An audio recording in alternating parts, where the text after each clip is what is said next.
मुझे जितने भी क्लाइंट्स कॉल करते हैं वो बोलते हैं कि मैम हम सिंपल ही खाना खाते हैं। सिंपल में क्या खाते हैं? सुबह में 2 रोटी, दोपहर में 2 रोटी और रात में दाल। और वो उन्हें लगता है दाल वो प्रोटीन सोर्स है जो उनके लिए सफिशिएंट है।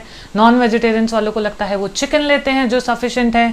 और अगर वो ये सब देख के और सोच के फैट लॉस की तरफ जा रहे हैं तो आप गलत सोच रहे हैं। मेरी वीडियो को पूरा देखिए और सुनिए कि प्रोटीन हम कैसे यूटिलाइज कर सकते हैं फैट लॉस के लिए। हेलो एवरीवन, आज हम बात करेंगे प्रोटीन की। प्रोटीन क्या होता है, कितने तरह का होता है, किन किन चीज़ों में होता है और कितना लेना चाहिए। मकान बनने के लिए जैसे ईंटों की ज़रूरत होती है, उसी तरह शरीर में या किसी भी फूड आइटम्स में प्रोटीन बनने के लिए अमाइनो एसिड्स की ज़रूरत होती है।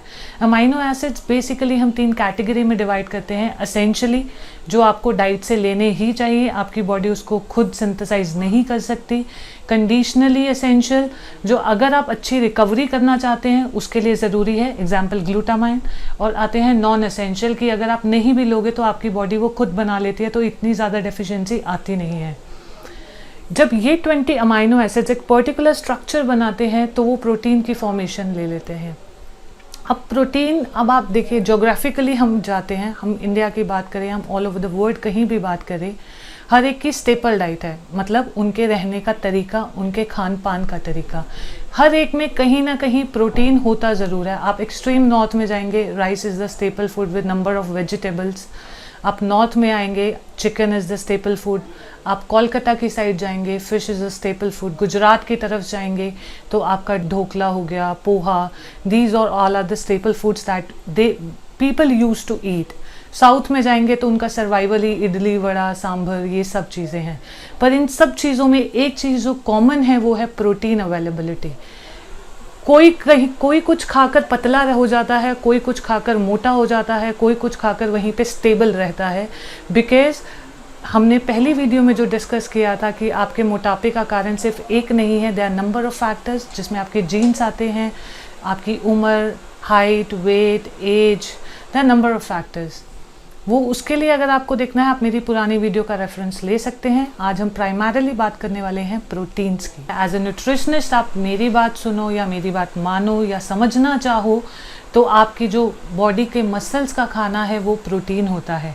आप पूरा दिन काम करते हैं और रात में आपकी एक रिदम है आपकी बॉडी की कि उससे रात में नींद आ जाती है थक कर, क्योंकि उस सोने के टाइम में बॉडी को अपने आप को रिपेयर करना होता है। एंड रिपेयरिंग के लिए सबसे इम्पॉर्टेंट इंग्रेडिएंट जो आपकी बॉडी में प्रेजेंट होना चाहिए वो प्रोटीन होना चाहिए। प्रोटीन 2 तरह का प्राइमरीली हम ले सकते हैं, एक एनिमल सोर्सेज से हमें मिलता है और दूसरा हमें प्लांट सोर्सेज से मिलता है। एनिमल में आ गया meat, fish can be of any type, cat fish, salmon, tuna, there number of fishes available in the market. Then उसके बाद चिकन है, एग्स हैं, और इनसे बहुत सारी डिशेस बनती हैं जो अलग अलग तरह के लोग अलग अलग तरीके से खाते हैं, बट इन एनी केस वो प्रोटीन को कंज्यूम करते हैं। आइडियली मानो तो आपकी जो डेली वैल्यू है, डेली कैलोरी इनटेक है, उसमें 10 to 35% रेशियो आपका प्रोटीन का होना चाहिए। अब जो वेजिटेरियन लोग होंगे इतने में ये सोचने लग गए होंगे कि हम तो इसमें से कुछ भी नहीं खाते, तो क्या इसका मतलब हम प्रोटीन ले नहीं रहे हैं। आपके लिए आता है सेकंड क्लास सोर्स जो प्लांट बेस्ड होता है, जो ऑलमोस्ट वीगन जो डाइट फॉलो करते हैं उसमें लिया जाता है। लेग्यूम्स आ गए, लेंटल्स आ गए, अंकुरित दालें हैं, दालें बहुत तरह की दालें हैं जिनमें प्रोटीन होता है, दही, दूध, पनीर, देन आपके छोले, सफ़ेद छोले, काले छोले, राजमा। जब भी हम बात करते हैं कि हमें पतले होने के लिए क्या करना चाहिए, प्रोटीन रिच अगर हम डाइट लेते हैं तो वो हमारी भूख को दबा देता है, भूख को शांत कर देता है। इसीलिए जब भी हमें अपनी मील प्रोपोर्शंस को एडजस्ट करना है, हमें ऐसे एडजस्ट करना है कि सपोज करिए आप दिन में 3 टाइम का मील ले रहे हैं तो 1/3 of your protein requirement should be completed in a single मील।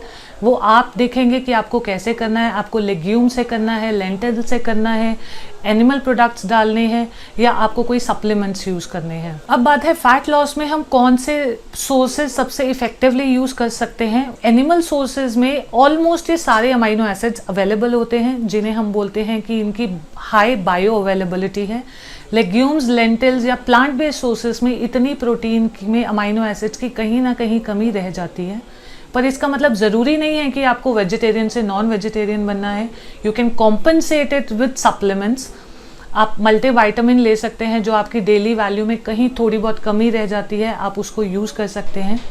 पर वेजिटेरियंस के लिए एक सबसे बड़ा जो चुनौती है वो ये रहती है कि अगर वो लेंटिल्स लेग्यूम्स कंज्यूम करते हैं अपनी प्रोटीन रिक्वायरमेंट को कंप्लीट करने के लिए, correspondingly they are high in carbohydrates, और हाई कार्बोहाइड्रेट्स कारण बन जाता है उनके मोटापे का, या जो जहाँ पे है वो वहीं पे स्टिक रहते हैं। जो नॉन वेजिटेरियंस हैं उनके पास बहुत सारे ऑप्शंस अवेलेबल हैं, लेकिन अगर आप वेजिटेरियंस हैं और आप ये वीडियो देख रहे हैं तो आपको बहुत ही स्मार्टली अपने प्रोटीन रिक्वायरमेंट्स को चूज़ करना है, प्रोटीन सोर्सेज को चूज़ करना है।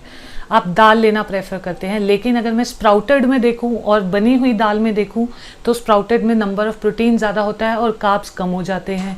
आप दही ले रहे हैं प्रोटीन सोर्स के लिए, तो ग्रीक योगर्ट में प्रोटीन ज़्यादा है और नॉर्मल जो दही होती है उसमें प्रोटीन कम है। You need to very smartly calculate कि आपका कार्बोहाइड्रेट्स भी ना बढ़े और आपका प्रोटीन इनटेक भी पूरा हो जाए। जो नॉन वेजिटेरियंस है उनको इतना प्रॉब्लम आता नहीं है, because most of the non vegetarian sources of protein contains 0 gram of carbohydrates. Chicken, eggs, आप देखिए इसमें कार्बोहाइड्रेट 0 होता है। सो इनको हम बेसिकली अपनी प्रोटीन रिक्वायरमेंट के लिए यूज़ कर सकते हैं, but we need to understand कि जो नॉन वेजिटेरियन है स्पेशली उनके लिए कि वो सेचुरेटेड फैट में ज़्यादा ना हो। फैट्स क्या होते हैं और ये सेचुरेटेड फैट जो मैं आपको बता रही हूँ ये हम नेक्स्ट वीडियो में कवर करेंगे। अभी तक हमारे 2 कवर हो चुके हैं। कार्बोहाइड्रेट्स आपको कितने लेने चाहिए और किस किस सोर्सेज से लेना बेस्ट है आपके लिए if you are going for the fat loss, and second is protein, आपको किस किस तरह का प्रोटीन लेना चाहिए और आपको कैसे स्मार्टली कैलकुलेट करना है। नेक्स्ट वीडियो में हम देखेंगे कि फ़ैट्स कितने तरह के होते हैं। ऑफ कोर्स हमें हेल्दी फैट्स चाहिए, वो हम किन किन सोर्सेज से ले सकते हैं, किन किन सोर्सेज को अवॉइड कर सकते हैं। If you like this video do share it, subscribe Karnal plus channel, and if you want to contact me personally you can contact on the number given below. Thank you so much.